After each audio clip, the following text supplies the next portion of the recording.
The Garden of Eden, our most enduring legend. A story found in one great civilization after another.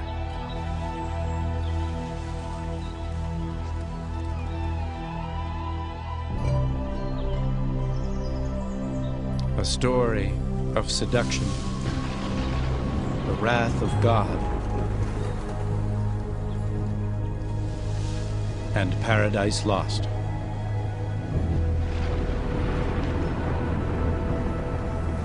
But is it merely a fable?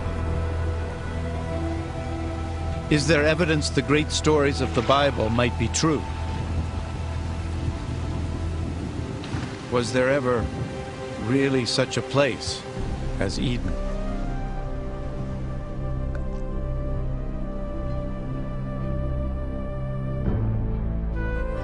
Today, the search for the Garden of Eden leads us to a dry and desolate land, to a place called Mesopotamia.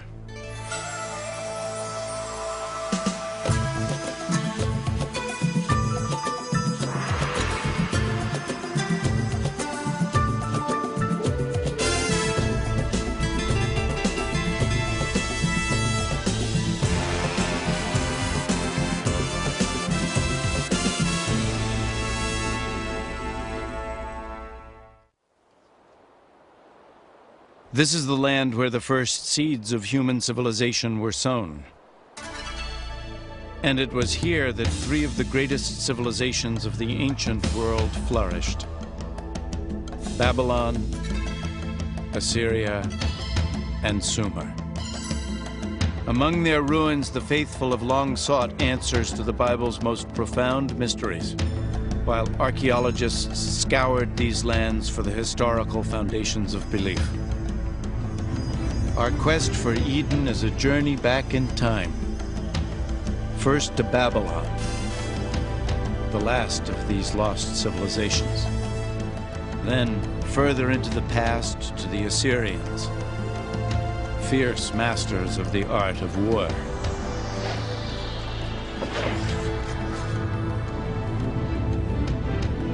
And finally, to a moment in the past so distant, only Eden could have preceded it.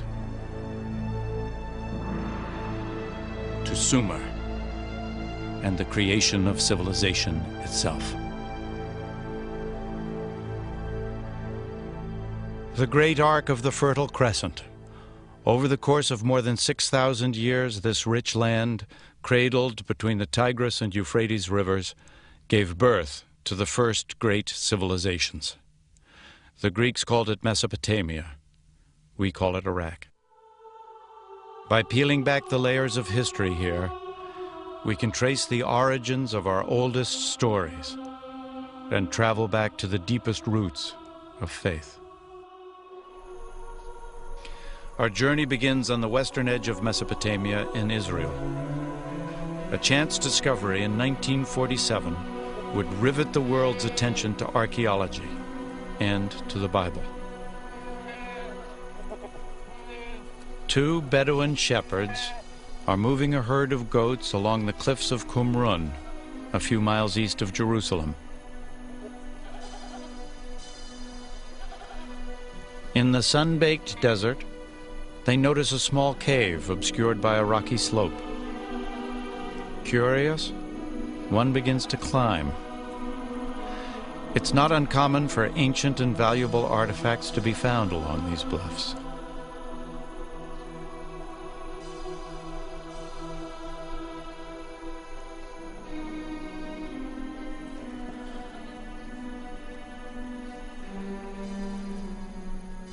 Inside the cave, the shepherd discovers the wreckage of ancient pots, leather scroll fragments, and some papyrus sheets, all untouched since the time of Jesus. These writings by an obscure Jewish sect called the Essenes would come to be known throughout the world as the Dead Sea Scrolls. In surrounding caves, hundreds of ancient scrolls would eventually be unearthed. One of them would prove to be the earliest known version of the Old Testament. including the crucial first 5 books, known to the Jews as the Torah. The Dead Sea Scrolls instantly became the focus of a tremendous international uproar as scholars and theologians fought over their ownership and their meaning. And the sensation was outstanding. This was described as one of the most outstanding archaeological finds anywhere. So they are very precious to the Jews because they are Jewish. It comes from a very crucial period in Jewish history. They are very precious to the Christians because they are contemporaneous with John the Baptist and Jesus and so on. So they are very informative, but beyond that, we have a great emotional attachment to this library. The Bible has always been a book read from 2 points of view, the sacred and the historical. A traditional Torah is always written by hand. The words are read aloud as the scribe writes, so they become a living prayer, and each Torah is considered holy from the moment it is written. But the historical accuracy of the Bible has never been so easily confirmed. It's an effort that continues to this day. Some of the books of the Bible are excellent historical books. As a matter of fact, the earliest historical books that we have. And quite accurate, because we have cross-references from other sources, and they are found to be mostly very precise. So they are very important. The discovery of the Dead Sea Scrolls was the most famous event in biblical archaeology, but it was by no means the first. The urge to explore biblical history has a venerable tradition. It's a search that began in the Holy Land, but would lead to Mesopotamia. Throughout history, crusaders, mystics, and believers have been drawn to sites where the great Bible stories took place. But with the arrival of the 19th century, a new kind of pilgrim sought to fortify their belief in the Bible through the infant science of archaeology. Surely, there could be no greater confirmation of their faith than to prove that biblical history was true. The first aim of the biblical archaeologists was to locate sites mentioned prominently in the biblical narratives and to see if any illustration of those tales could be found. To use the ancient pottery, the ancient city walls, the ancient weapons as illustrations of biblical stories that all of them had been taught from their childhood.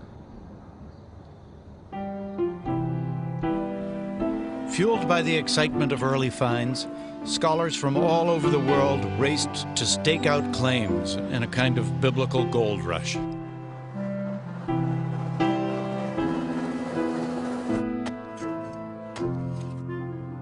Competing British, German, and French archaeologists descended on the Holy Land.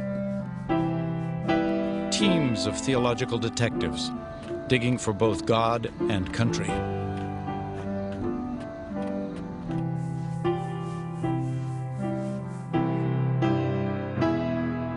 The prestige of each of the European nations in the Holy Land was measured by the kind of biblical discoveries that they were uncovering, and one of the most intense diplomatic and political battles that occurred in the history of biblical archaeology was the discovery of the famous Moabite stone. In 1868, deep in the land of Moab, Bedouins of the Bani Hammada tribe stumbled onto a mysterious stone tablet buried in the desert. The tribesmen were no strangers to the antiquities of the area or to their value to Europeans. The first Westerner to hear of the curious black stone was the Reverend Frederick Augustus Klein. He immediately set off through the bandit-infested wasteland, accompanied only by a few Bedouin guides. Klein was a missionary, not an archaeologist. When he first saw the peculiar basalt carving, he felt a rush of excitement, suspecting the black tablet might confirm his deepest-held beliefs.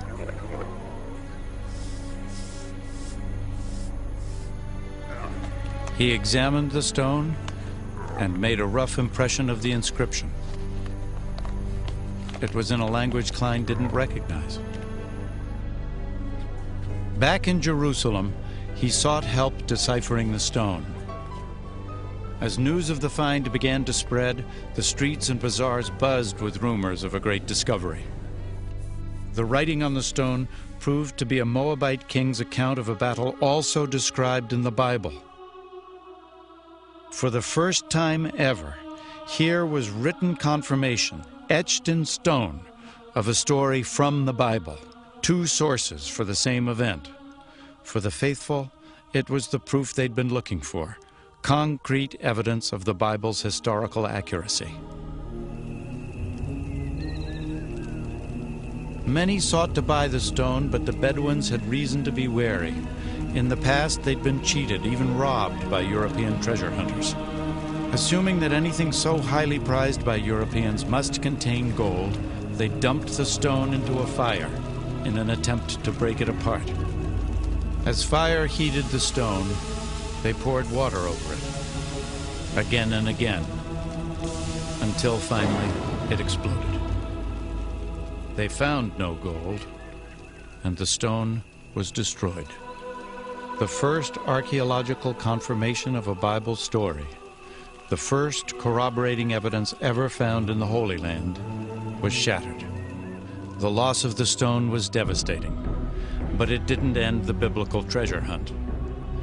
Now that the Bible itself was verified as history, it pointed the way even further into the past, back more than 2,500 years ago, to a great empire ruled from Babylon, to the very moment the Bible itself was born. The year is 586 BC. The armies of Nebuchadnezzar, king of Babylon, descend on Jerusalem with the wrath of an angry God. It is almost 6 centuries before the birth of Christ. The Romans have not yet even dreamed of empire. It is a dark chapter in the history of the Jews, while Babylon's fierce star is rising. The Bible describes the Babylonian attack. Homes are pillaged, King Solomon's temple is set ablaze and utterly destroyed.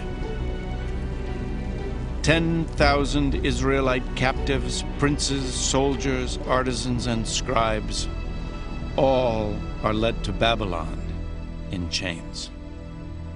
The Israelites crossed more than 500 miles of desert, following ancient trade routes across modern-day Jordan, Syria, and Iraq to Babylon.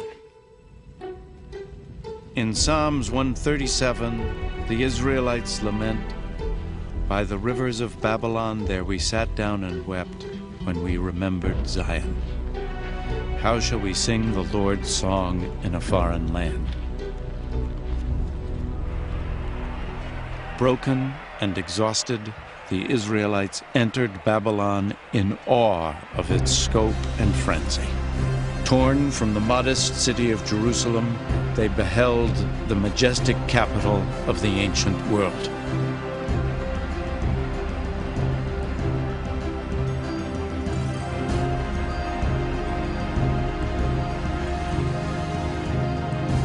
But somehow, the Israelites managed to do more than sing the Lord's song in this foreign land.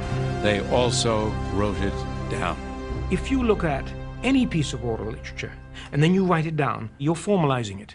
You're immediately setting down a text which people can criticize or can say, this is the truth, everything else is wrong. That, I think, is the biggest effect of writing down the Bible or the Old Testament. Today, the reconstructed walls surrounding Babylon are stamped with the name Saddam Hussein. But once the bricks bore another name, King Nebuchadnezzar. This was a land of many gods and pagan idols, an unlikely birthplace for one of the world's most sacred texts. Yet Babylon's great diversity